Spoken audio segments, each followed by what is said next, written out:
Hello, welcome back. We are reading Bickle's Thunder Egg by Bert Rhoads, and we're in Chapter 10. Chapter 10 is titled The Soldier Rolf Visits. The following morning, when Bickley and Tommy went into the schoolroom, Miss Kitty looked up from her desk. "Come here, Bicknold. I have something to say to you." Bickley dragged his feet to the teacher's desk. "I've been thinking about who could recite the poem in our Thanksgiving play. I think you could do very well. Would you like to?" Bickley looked at Miss Kitty. She had the same thin face, the same gray top knot, and the flat bow of black ribbon against her throat. He remembered why she was so skinny. No onions. And a flush of shame spread over his face. She looked beautiful to him in that instant. He saw for the first time their eyes were blue, and at this moment very kind. "I would like that," he said, scoffing the toe of his new shoe on the floor. "Well, here it is." She gave him the handwritten poem. "Learn it as fast as you can. The small children are going to act out the coming of the Mayflower and the landing on Plymouth Rock. You will say the verses while the pantomime is going. I think it will be very nice." Blicky could not speak another word. He took the paper from the teacher's hand and stumbled back to his desk. "Now would you have got a copy?" one of the big boys whispered as he tried to trip Bickley in the aisle. "What you been up to now?" another said as Bickley thrust the sheet of paper onto his desk. He didn't answer him. He knew that his face was fiery red, but his heart was singing. He looked at Miss Kitty, and she was smiling. He looked at the schoolroom and the carved and wooded desks, and the cracked blackboard, and the roguish children, and the thin gray-haired teacher. For the first time, they actually looked pleasant to him. He had seen the children practicing for the pantomime yesterday.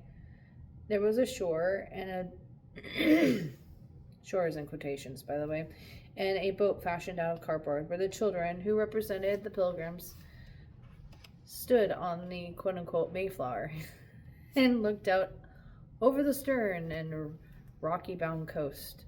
Billy had heard the teacher say that they were going to make some big blue waves of paper, and that they could have Plymouth Rock on the shore surrounded by smaller rocks that looked like a rock-bound coast where the pilgrims landed. Bickley studied all his lessons that day, and he played hard at recess. He couldn't help telling Pete about the wonderful thing that happened. Pete told all the other boys. For a time, being Bickley was an important fellow on the playground, and despite his bustle-back coat, they allowed him to be the catcher in the big boys' game at noon, and when his side came to bat, he hit 2 home runs. All along with this, Bickley found time to sneak frequent looks at the paper that Miss Kitty had given him. By evening, he knew the first 8 verses. There were 12 altogether. That night, when the boys were done with their chores, Bickley spoke his piece for Tommy and the cows and the hens and the 2 work horses. Later, he even said them to Mother. That night, while the boys did their chores, Bickley... Oh, I said that already. The supper had barely been cleared away when Rolf knocked at the door, and the boys hurried to let him in. "Miss Ross." He took off his cap and gave her his coat. "Ever since I've come to Marshalltown and State Center, I've been trying to locate a certain house. I had other things to attend to, and right after the war I was ill for a long time. So I am very late, 3 days late, in fact, getting to this part of the country. Now I have good reason to believe that it is your house that I've been looking for." Bickley and Tommy sat in the door of their lean-to bedroom just as they had the last evening. But now there was no thunder-like egg between them. Bickley remembered and looked at Tommy. He could see that Tommy remembered too. "The boys told me that you asked about our house." Mother gave Ralph a chair near the fire. "Yes." The soldier hesitated.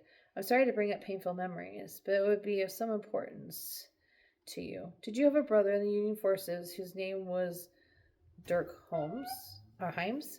"Oh, yes, of course." Mother's eyes flashed, and she leaned forward to hear every word the strange soldier might have to say. "Yes, my brother always lived with us. He went to California with the 49ers. Then he came back. He brought a little money, and he bought this farm and built the house. It's burnt now. I guess the boys already told you." She looked about the whitewashed walls of the granary kitchen. Did your brother ever say anything that might lead you to think that he had money or something valuable hidden in the house? Well, yes, Mother said, pushing back the black ringlets from her forehead. Yes, he did. When he was leaving with my husband to enlist with the other Iowa volunteers, he said, Freda, there's enough money in this house to keep you until we come back. Look for it, and I'm sure you'll find it when you need it. Then he pointed down at the floor. Did you think he meant that some money was hidden? Well, I wasn't sure, Mother said. He may have meant that the money value in the house. He was a great joker, my brother. He always laughed a lot and talked a good deal of nonsense. Often we didn't know whether to take things he said seriously or as a joke. Did you ever look for such a thing? Oh, yes, Mother's eyes darkened with pain. When my husband was sick for such a long time, we had so little. I spent a lot of time looking for whatever Dirk had talked about. I had looked in all his trunks and clothes. I even pried up a couple boards from the floor. They seemed a little loose, but there was nothing. We had to borrow money and mortgage our place. Well, Ralph said, leaning forward in his chair, looking intently at Mother, I was with Dirk Himes the last few hours of his life. I was Army chaplain. I suppose the boys told you. He had been wounded and he was feverish and delirious most of the time, but once he seemed more calm. He took my hand and pulled me down so I could hear what he wanted to say. He was very weak. He talked very fast. As near as I can remember, he said something like, My sister and youngins live in Iowa State Center. You'll know the house. Red rose. All sorts of fun today. Red rose vine on the porch, the little green windows under the gable. Name's Ross. Look for the stone. The stone. And then I couldn't make out the rest of what he said. He never was able to say much more. Mother and John looked at each other in amazement. Bickley and Tommy went and stood next to Ralph. You really knew my Uncle Dirk? Bickley said.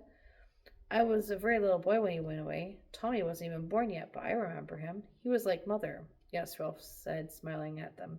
He was very much like your mother. Same eyes, same hair, same smile. Of course, I didn't know him very well. I only saw him after they called me and told me to go to him because he was going to die. And the smile left the soldier's face, and a deep sadness replaced it. Mother and John still looked at each other, and Bickley could see that they were perplexed. You said a stone? John scratched his head and unbuttoned his shirt collar. I don't understand what that means.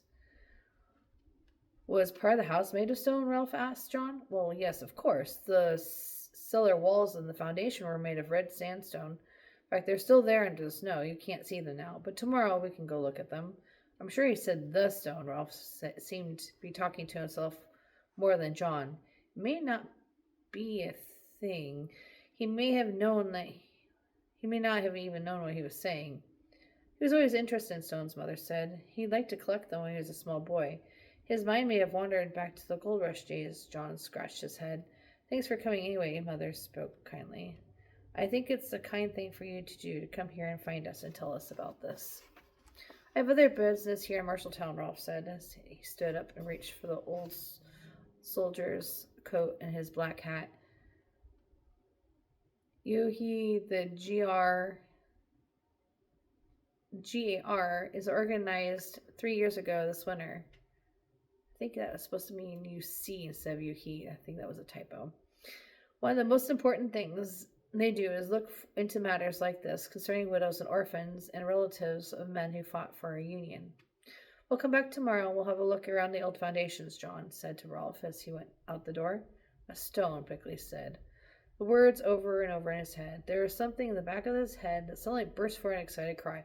The thunder egg! The thunder egg! He began to dance wildly around the kitchen floor.